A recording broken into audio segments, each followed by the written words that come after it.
And you picked that up this morning? Yeah. As soon as I turned my phone on. More than I was able to do. My work one bust and I need to get this one up and running. Well, so long as I don't disturb you, dear Swin. Look, what do you think the message means? Oh, it's typical him, isn't it? Trying to manipulate people. It could have been a more permanent farewell. What, suicide? No. No, there's no way. He's playing us. We've got a lead on Deering. Go on. We triangulated his phone signal to the location where he turned it on last night. Already? Yeah, well, we don't hang around, but he could be long gone.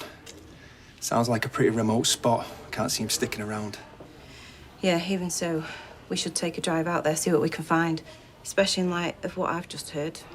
Oh, yeah? Yeah, he left Dee Dee a voice message. Sounded an awful lot like he was saying goodbye.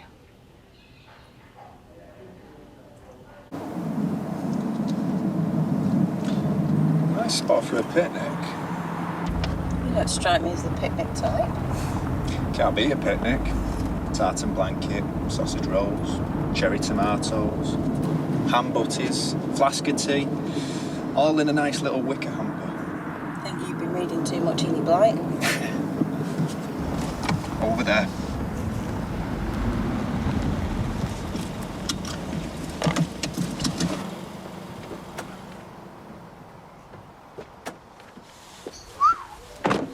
It's quite a drop. Isn't it just? That's definitely his car.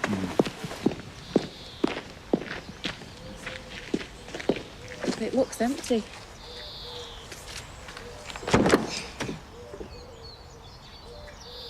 Well, I say empty. And when I played it, it was from Joel. Saying goodbye. What kind of goodbye? Well, that's a $64,000 question, isn't it? And I think we might have our answer. Have you found something? His car was still at the spot where he made his last call to you. We also found a note on the dashboard. Right? Is this going where I think it's going? It was a suicide note. I'm really sorry to tell you this, Dee Dee, but we think he might have taken his own life. But you didn't find a body? Not yet, no, but the note was pretty unequivocal. Well, I'm sorry it's ended like this. Well, that's very generous of you, Roy. No, it's not generosity. Some might get a visceral satisfaction from an offender meeting their ends by whatever means. I don't. I wanted Joel to face up to what he'd done and to wake up to where it had led him. Every morning of his natural life. He's escaped that. No, I don't think so. I'm not buying any of this. The note was pretty clear. Oh, I bet it was. Because he's playing you like he plays everyone. Hold on, he was pretty deranged yesterday. I mean, seemed out of his mind. And all part of his performance. I mean, come on, there is no way that egomaniac would take his own life. He thinks he's superior to all of us and he would always find a way to back himself. Look, there's no reason not to take that note at face value. He was desperate and he did something stupid on the spur of the moment. These things aren't rational. Okay, but Joel is. I mean, he's rational to a fault. So until I see him nestled in a body bag, I won't believe it. And even then, I might check for a pulse. Well, that's a matter for you. But we're going to be looking for his body and we expect to find it. Thanks for letting us know, Detective.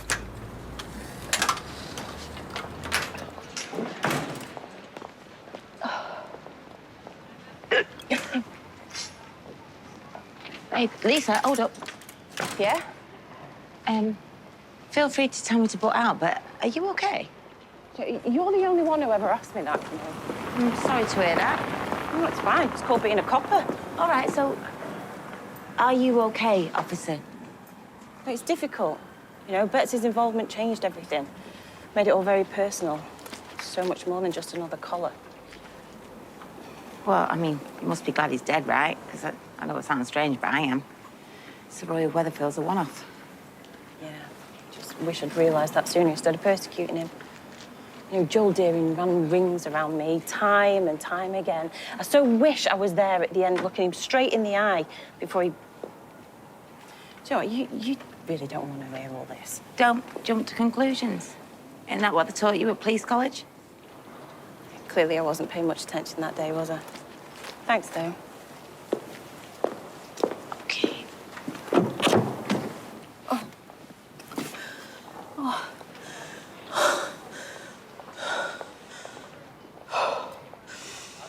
I did say he was in a state yesterday, but I just can't believe he'd do that. You know, he always had so much self-control. Well, this was the last thing he could control. You know, he wasn't going to give us the satisfaction of catching him and bringing him to trial. He wanted the final say. Yeah, I know he always did. By the way, I got your voicemail that you left yesterday. You said you knew where Joe was. No, I didn't. It was just... I heard something in the back garden at Max's. I was convinced it was him, but it wasn't. I don't know, I got scared. You don't have to be scared anymore. I'm quite surprised that you had your phone switched off. You know, with Joe being on the loose. I was probably on another call. I didn't see the message until this morning. When you find whatever you find, you'll let us know, yeah? Yeah, of course. But trust me, from now on, I think the only sleepless nights that you might have will be from little Frankie. Nobody else. You look after yourself, all right? Yeah, you and all.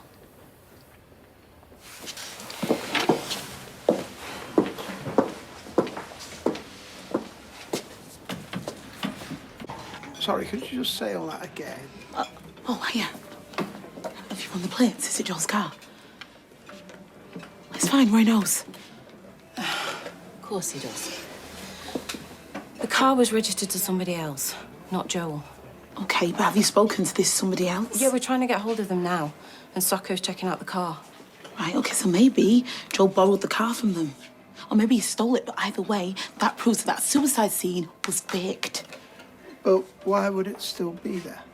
I don't know, maybe something happened, or... I don't know, Joel's clever, isn't he? Maybe he put it there as a diversion. Or maybe it's totally not connected and Joel killed himself. Dee Dee... What? Oh. Oh, is this the part where you tell me I'm not a detective? And after everything, I should let the professionals sort it out? Look, I get it. Believe me, I've been there. It's tempting to get all excited over some twisty conspiracy theory, but trust me, 9 times out of 10, it's the most obvious answer. Sometimes a cigar is just a cigar. Exactly. It's Freud. Although, ironically, in this instance, that is disputed. Well, whoever said it got it right. You know, I've been doing this a while, and the vast majority of the times, if it looks like a cigar... Lauren's disappearance aside, yeah? Well, obviously, yes. But you did miss the hidden car at your crime scene. Well, hang on, we don't know if it was parked there afterwards.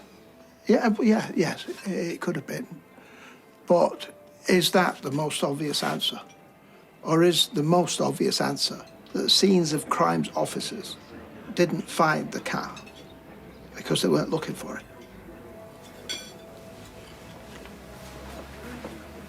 Look, the tracker on Joel's phone shows that he's been at that location before. Okay, the exact location. So if he wasn't there hiding the car, I mean, what was he doing? Bat watching. You even listening to me, Lisa? You'll have to excuse me. Why, what is it? Is it to do with Joel? Lisa! Lisa! Oh, yeah, I hate it when she does that.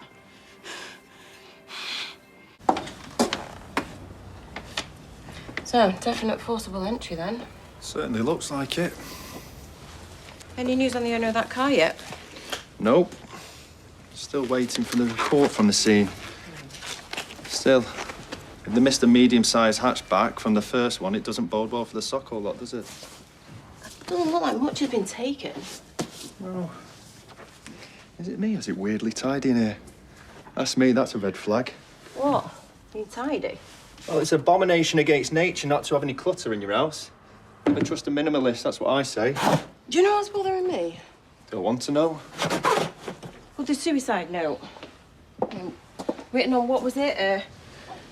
A single sheet of notepaper torn from a 20 by 13 notebook. Right.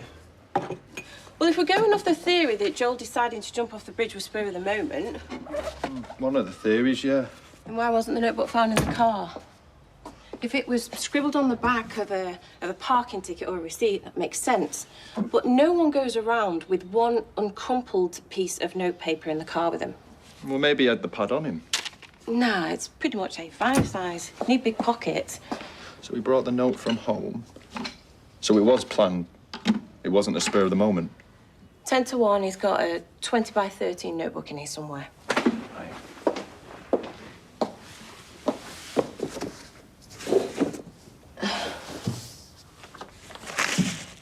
I think I found it.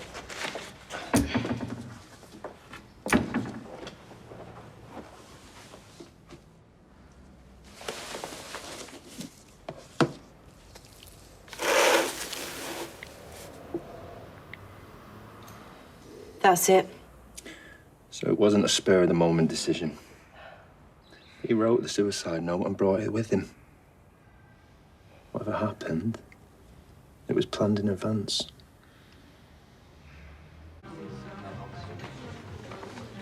And I thought I drank quick. Yeah, sorry. It's been quite a day. Yeah, it certainly has. And, you know, sharing a pub with my colleague and the man I wrongly arrested, having a drink with the solicitor who's angry at me for not working hard enough. Turns out it's not all that relaxing. Do you want to go somewhere else? No, it's all right. Maybe just pour me another one of those. Sure. And what about this car? Still can't believe that Dee Dee got Roy to come to the pub. I mean, he never does when I ask. Oh, there you go, one down. Yeah, it's a lot easier when I can keep a distance from the job. How's Betsy? Betsy is an immature teenager grieving her mum and taking out on me. Of course she is. Yeah. But I bet you didn't need grief, did you, to be a nightmare to your mum? Well, at least my mum was there every morning when I went to school. No, we're not doing working mum's guilt. Not on my watch, not tonight. Besides, your mum might have been there, but I bet you're a million things that your mum wasn't, you know? And you've shown Betsy she can be a million things that you can do. And you've done, being a single mum of a gobby teenager. I'm going to tell you, Golda Gobby. I'll tell her to her face. Oh, you're not leaving already, are you? Is she all right, Roy? Well, I'd be very happy to furnish you with drinks. She's winding you up, Roy.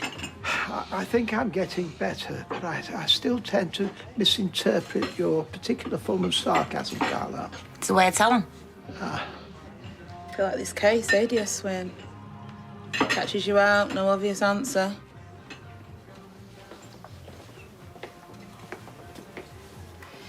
Do you want to fancy a packet, Chris? Do you want any?